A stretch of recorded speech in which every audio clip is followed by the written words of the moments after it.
শ্রবণটা আগে করেছি, এখন একটা শ্রবণ করে, ঠিক আছে? যেমন শ্রীনিবাস আচার্য, তিনি মহাপ্রভুর সঙ্গে সাক্ষাৎ লীলা করছেন। মহাপ্রভু লীলা করছে, মহাপ্রভুর সঙ্গে উনি আছেন। করতে করতে হঠাৎ উনি মহাপ্রভুর অঙ্গকান্তির দিকে তাকালেন। অঙ্গকান্তির দিকে তাকিয়ে কলম ধরছেন, তিনি লিখছেন। কি লিখছে? না, তার আগে একটা মহামন্ত্র নাম করে আমি ওই পত্রার মধ্যে যাব। হরে কৃষ্ণ কৃষ্ণ কৃষ্ণ হরে হরে, হরে রাম রাম রাম হরে হরে। শ্রীনিবাস আচার্য মহাপ্রভুর অঙ্গকান্তি দর্শন করে তিনি লিখছেন, উজ্জ্বল বরণ গৌর বরদেহং বিলসিত নিরবধি ভাব বিদেহং। মহাপ্রভুর গায়ের বর্ণ কেমন? উজ্জ্বল। মহাপ্রভু তিনি কে? রাধা কৃষ্ণের মিলিত তনু। রাধা কৃষ্ণ দুজনে এক হয়ে মহাপ্রভু হয়েছে। অন্তে কৃষ্ণ, বাইরে রাধা, এটাই হলো মহাপ্রভুর ভাব, তাই না? মহাপ্রভুর ভাবটা কেমন? অন্তরেতে কৃষ্ণের ভাব, বাইরেতে রাধা রানীর ভাব। তাই শ্রীনিবাস আচার্য তিনি লিখছেন উজ্জ্বল বরণ। তা রাধার গায়ের বর্ণটা কেমন ছিল? তপ্ত কাঞ্চন গৌরাঙ্গী। আপনি যখন সোনাকে গরম করবেন তার উজ্জ্বলতা বাড়ে, তাই না? গুরুকে ঘাঁটাবেন, বিদ্যাটা গড়গড় করে বেরিয়ে আসবে। গুরুকে ঘাঁটাবেন না, বিদ্যাও বেরোবে না, ঠিক আছে? তাহলে উজ্জ্বল বরণ গৌর বড় দেহং, যার দেহটা উজ্জ্বল স্বর্ণকান্তির ন্যায়, আর গায়ের বর্ণটা কেমন? গৌর বর্ণ। গৌর কথার অর্থ কি? বলে আমাদের পাড়ায় যে গৌর আছে ওটা তার নাম, আর এখানে যে গৌর কথা বলা হচ্ছে ফর্সা। ফর্সা যে চলতি বাংলায় বলে ফর্সা। তাহলে উজ্জ্বল বরণ গৌর বড় দেহং, যার দেহটা গৌর বর্ণ, বিলসিত নিরবধি ভাব বিদেহং, তিনি সদা সর্বদা একটা ভাবের মধ্যে থাকে। কখনো রাধার ভাব, কখনো কৃষ্ণের ভাব, কখনো রাধার ভাব, কখনো কৃষ্ণের ভাব। যেহেতু দুইটা দেহ একটা দেহ হয়েছে, তাই না? নিরবধি বিলসিত ভাব বিদেহং,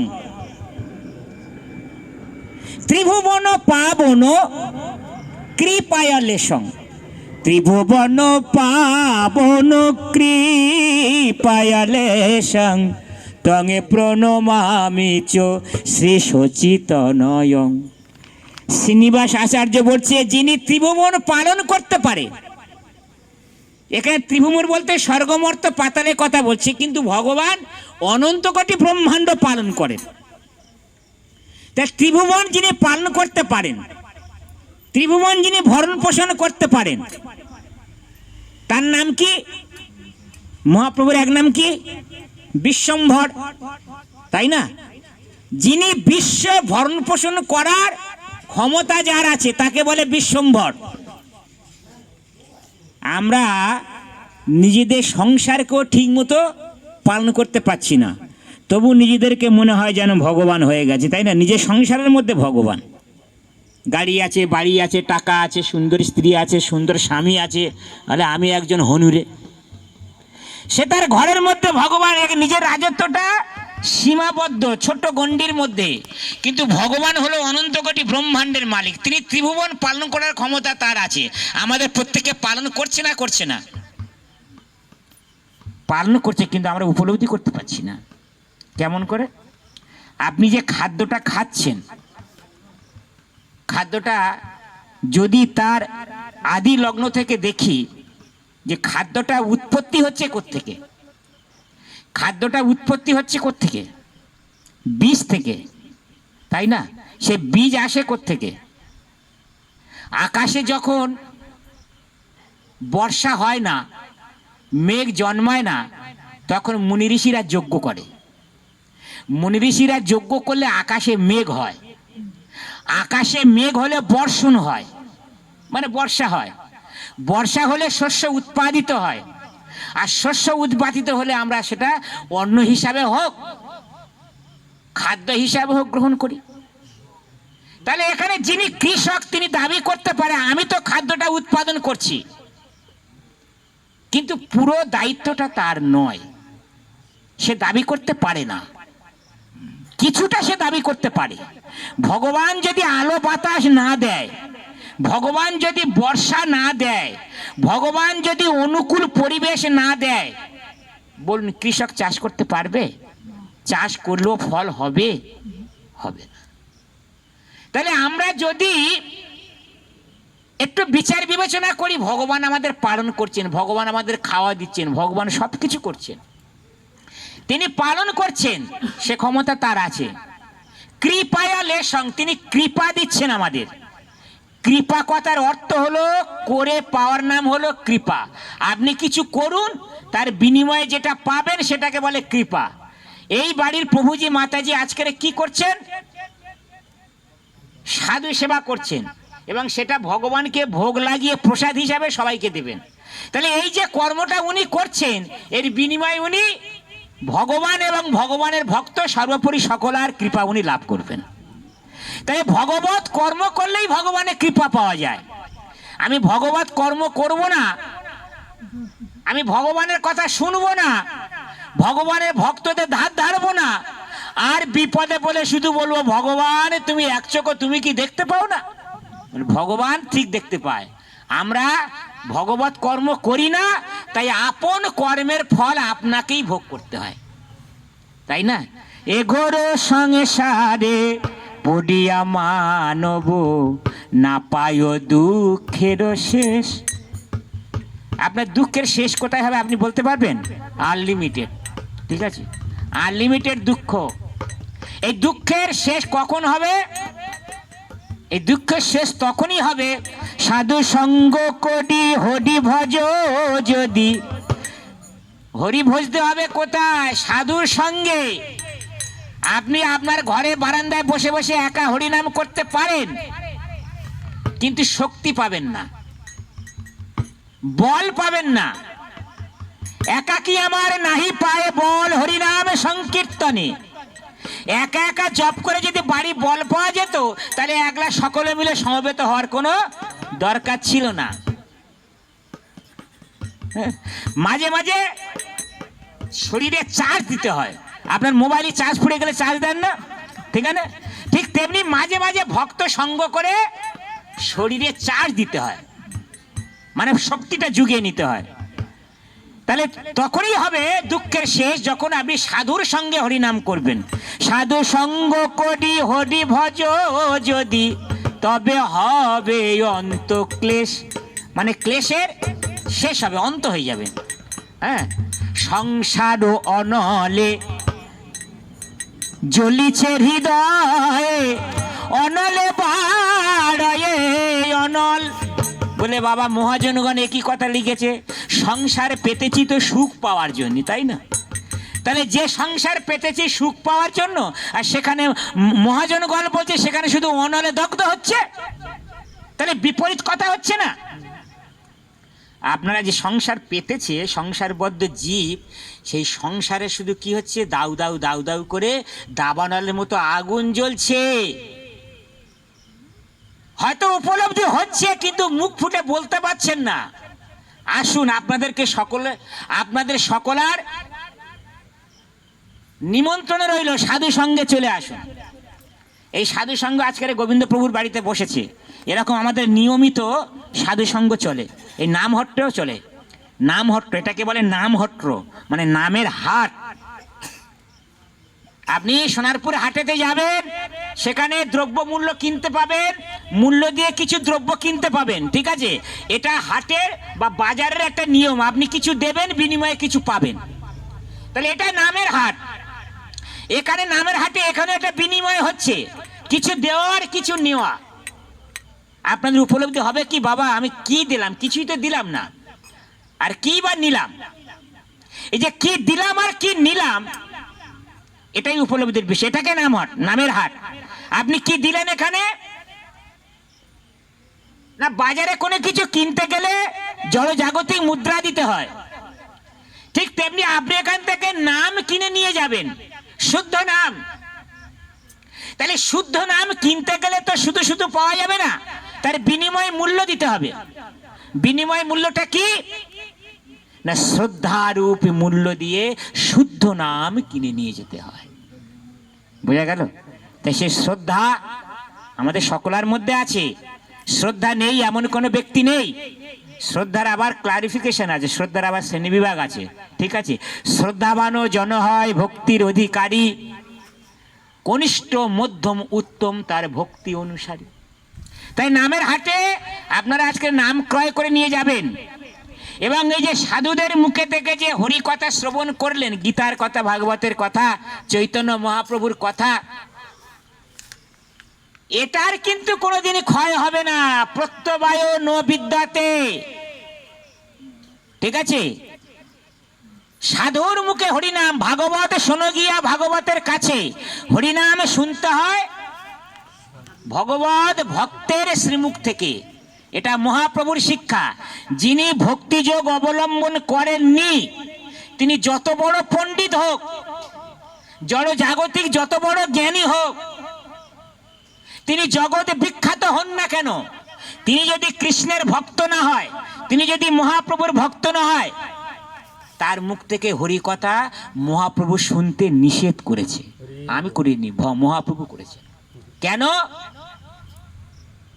না, যেহেতু উনি ভক্ত নন, তাই ওনার শ্রীমুখ থেকে ভগবত কথা বা ভগবানের কথা শোনা মানে দুগ্ধেতে বিষধর সর্প বিষ উচ্ছিষ্ট করে দিলে যে দশা হয়, তাহলে যিনি ভগবানের ভক্ত নন তার মুখ থেকে ভগবানের কথা শুনলে আমাদের দশা একই অবস্থা হবে। এখানে অনেকে আছেন হরিনাম শুনে শুনে, ভগবানের কথা শুনে শুনে বয়স হয়ে গেছে, কিন্তু চেতনার কোনো পরিবর্তন হয়নি। এই মনটা যেখানে ছিল সেখানেই আছেন, লাভ কিছু হয়নি। লাভ এনাদের হয়েছে যারা বসে আছেন। এনারা আজকের ভগবানের ভক্তের মুখে থেকে হরি কথা শুনে চেতনার পরিবর্তন করে আজকের ভগবানের সেবায় যুক্ত হয়েছে। তাই সাধু সঙ্গ করি হরি ভজ যদি, তবে হবে দুঃখের শেষ। নিতায় গৌরাঙ্গের শ্রীচরণ কমলে আশ্রয় লইল যে। নিতাই গৌর কলিযুগে রাধা কৃষ্ণের সেবা করার চেয়ে উত্তম সেবা হলো নিতাই গৌরের সেবা করা। রাধা কৃষ্ণের সেবায় তবু দোষ আছে, বৃন্দাবন লীলায় দোষ দেখে, বৃন্দাবন লীলায় দোষ আছে, বৃন্দাবন লীলায় শাসন আছে, অপরাধ দেখে বৃন্দাবন লীলায়। কিন্তু নবদ্বীপ লীলায় কোনো শাসন নেই, নবদ্বীপ লীলায় দোষ দেখা হয় না। নবদ্বীপ লীলায় শুধু কি দেয়, নবদ্বীপ লীলায় শুধু মহাপ্রভুর প্রেম বিতরণ করা, এখানে ভালোবাসা। আজকের ভালোবাসা আছে বলে এত মানুষ ভালোবাসার লোভে এখানে এসেছে। ঠিক আছে, এখানে কাউকে ডেকে মানে এরকম বলে আনা হয়নি যে তুমি হরিনাম শুনতে গেলে যাওয়ার সময় 100 কোটি টাকা দেবো, এরকম বলে কারো ডেকে এনেছে কি? আনিনি, আমাদেরও বলেনি। ঠিক আছে, আমরা এসেছি চৈতন্য মহাপ্রভুর বাণী প্রচার করার জন্য। আমরা এসেছি আন্তর্জাতিক কৃষ্ণ ভাবনামৃত সংঘের তরফ থেকে। ঠিক আছে, international society for Krishna consciousness. আপনারা ইসকনের নাম সবাই শুনেছেন। ইসকনটা হলো শর্ট এলাকার, ফুল ফর্মটা হলো international society for Krishna consciousness. আমাদের উদ্দেশ্য, আমাদের আচার্যবর্গের যা নির্দেশ, এবং ইসকনের যিনি প্রতিষ্ঠাতা ফাউন্ডার আচার্য শ্রীল প্রভুপাদ, এসি ভক্তিবেদান্ত স্বামী শ্রীল প্রভুপাদ, তার প্রতিষ্ঠিত এই সংস্থা। এই সংস্থার মুখ্য উদ্দেশ্য হলো পৃথিবীতে আছে যত নগরাদি গ্রাম, সর্বত্র প্রচার হোক মহাপ্রভুর নাম। মহাপ্রভুর নাম যেন প্রত্যেকটা ঘরে ঘরে, প্রত্যেকটা মানুষের মুখে উচ্চারিত হয়। এটাই ইসকনের মুখ্য উদ্দেশ্য, আর এটাই মহাপ্রভুর ইচ্ছা যে প্রত্যেকটা মানুষ আমার দিব্য নাম কীর্তন করুক। কেন না, ভগবানের দিব্য নাম কীর্তন করলে আমাদের হৃদয়ের মলিনতা দূর হয়ে যাবে। হ্যাঁ, হৃদয়ের মলিনতা কোনগুলো দেখতে পান? হৃদয়ের মধ্যে কি ময়লা জমে আছে ওমা দেখা যায়, বাইরের ময়লাগুলো দেখা যায়। হৃদয়ের ময়লাগুলো কোনগুলো? কুটিলতা, হিংসা, দম্ভ, অহংকার। কথাগুলো শুনলে হাসি লাগবে, শাস্ত্র পড়েন না তাই ঠিক আছে, এইগুলো বাস্তব নিরেট সত্যি কথা। যে ব্যক্তির মধ্যে হিংসা থাকবে না, যে ব্যক্তির মধ্যে অহংকার থাকবে না, যে ব্যক্তির মধ্যে দম্ভ থাকবে না, সে ব্যক্তি হলো সরল। আর যাদের মধ্যে এগুলো থাকবে সে হলো গরল। গরল যার মধ্যে থাকবে সে কোনোদিনই জড় জাগতিক অনেক কিছু লাভ করতে পারবে, কিন্তু কোনোদিন ভগবানের চরণ লাভ করতে পারবে না, কোনোদিন বৈষ্ণবের কৃপা সে লাভ করতে পারবে। আর বৈষ্ণবের কৃপা যদি লাভ করতে না পারে, ভগবানের কৃপা যদি লাভ করতে না পারে, তার দশা কি? পুনরপি জননম পুনরপি মরণম। বারে বারে জগতে আসতে হবে, বারে বারে মায়ার লাথি খেতে হবে, বারে বারে সংসারে গাধার মতো খেটে যেতে হবে। আর কি, বিয়ে করলাম, সংসার করলাম, বাচ্চা হলো, আবার চলে যেতে হলো। এটা তো মানুষ জীবনের মুখ্য উদ্দেশ্য নয়। সংসার মানুষও করছে, সংসার কুকুর ছাগলও করছে। মানুষের সন্তান হচ্ছে, কুকুর ছাগলের সন্তান হচ্ছে। মানুষ খায়, তারাও খায়। মানুষ ঘুমোয়, তারাও ঘুমোয়। মানুষ না এসি ঘরে ঘুমোয়, তারা না গাছতলায় ঘুমোয়। ঘুমোয় তো। তফাৎটা কোথায়? ক্লারিফিকেশন করতে হবে, তফাৎটা কোথায়? আমি তো মানুষ, ওরা তো পশু, তাহলে ওদের সঙ্গে আমার তফাৎটা কোথায়? ওরা যেটা করে আহার নিদ্রা ভয় মৈথুন, আমিও সেটা করি আহার নিদ্রা ভয় মৈথুন। তাহলে এর বাইরে কিন্তু মানুষের অনেক কাজ আছে যেটা ওরা পারে না। যেটা ওরা পারে না সেটা মানুষ পারে। সেটা কি না? মানুষ বদন ভরে বাহু তুলে ভগবানের দিব্য নাম কীর্তন করতে পারে। এই মানুষ ভগবানের প্রসাদ পেয়ে জড় জাগতিক বন্ধন থেকে মুক্ত হয়ে ভগবানের কাছে ফিরে যেতে পারে। এই মানুষ ইচ্ছে করলে সমাজবদ্ধ মানুষদেরকে হরিনাম শুনিয়ে, ভগবানের নাম শুনিয়ে সমাজবদ্ধ জগতে সকলকে উদ্ধার করতে পারে, যেটা ওরা পারবে না। পারবে ওরা? আপনি একটা কুকুরকে জোর করে বেঁধে রাখুন তো হরিনাম শোনার জন্য, ও থাকবে? থাকবে না। কিন্তু একটা মানুষকে ইচ্ছা করলে এখানে হরিনাম শোনার জন্য বসিয়ে রাখা যায়। এটাই হলো তফাৎ। আমরা তফাৎগুলো বুঝি না। আমরা ভাবলাম বিয়ে করলাম, সংসার করলাম, দু চারটে ছেলে মেয়ের বাবা মা হলাম, গাড়ি বাড়ি চললাম, আরাম করলাম, চলে গেলাম। চলেই যেতে হবে, বারে বারে আসতে হবে, বারে বারে। ঠিক আছে?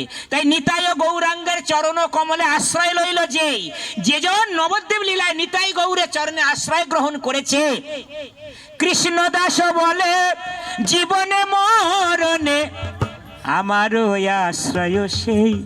কৃষ্ণদাস একজন ভগবানের ভক্ত। তিনি বলছেন নিতাই গৌরের ভক্ত যারা, তারা হলো আমার প্রাণ। এক কথায় বৈষ্ণব হলো আমার প্রাণ, তাই না? ভগবানকে ভালোবাসার চেয়ে এই ভগবানের সন্তানদের আগে ভালোবাসতে হবে। ভগবান কিসে খুশি হন জানেন? তিন প্রকারের ভক্তের কথা বলি। কনিষ্ঠ ভক্ত, মধ্যম ভক্ত, উত্তম ভক্ত। যারা কেবলমাত্র ভগবানকে ভালোবাসে কিন্তু ভগবানের ভক্ত বা সাধারণ মানুষদেরকে ভালোবাসতে জানে না, তারা কোন প্রকার ভক্ত? তারা একেবারে কনিষ্ঠ।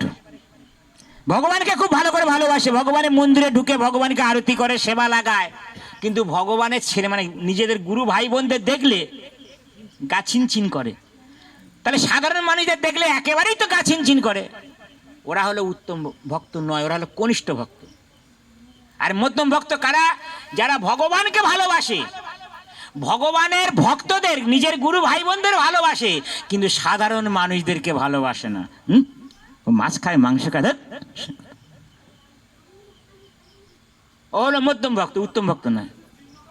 আর যিনি ভগবানকে ভালোবাসে, ভগবানের ভক্তদেরকে ভালোবাসে, আপামর জনতা সকলকে ভালোবাসে, তিনি হলেন উত্তম ভক্ত, তাই না? তিতিক্ষব কারুণিকা সুহৃদনাং সর্বদেহিনা। যিনি সর্বদেহে ভগবানকে দেখে। আমি আপনাকে দেখে কেন এ করব? আপনার দেহের মধ্যে তো ভগবান আছে, আত্মা আছে। একটা কুকুর ছাগলের দেহের মধ্যে আত্মা আছে, ভগবান আছে। একটা ছোট্ট কীট পতঙ্গ পিঁপড়ে দেহের মধ্যে আত্মা আছে, ভগবান আছে। তাহলে সে তো সম্বন্ধে তো আমার সমান, আমি তাকে দেখে হিংসা করব কেন?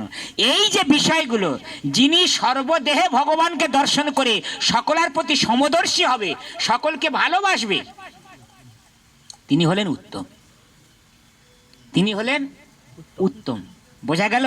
তাই নিতাই গৌরাঙ্গের চরণে যেজন আশ্রয় গ্রহণ করেছেন, যিনি ভগবানের ভক্তদেরকে শ্রদ্ধা করে, ভগবানের ভক্তদেরকে ভালোবাসে, তিনি হলেন উত্তম। আপনাদের সকলকে ওয়েলকাম।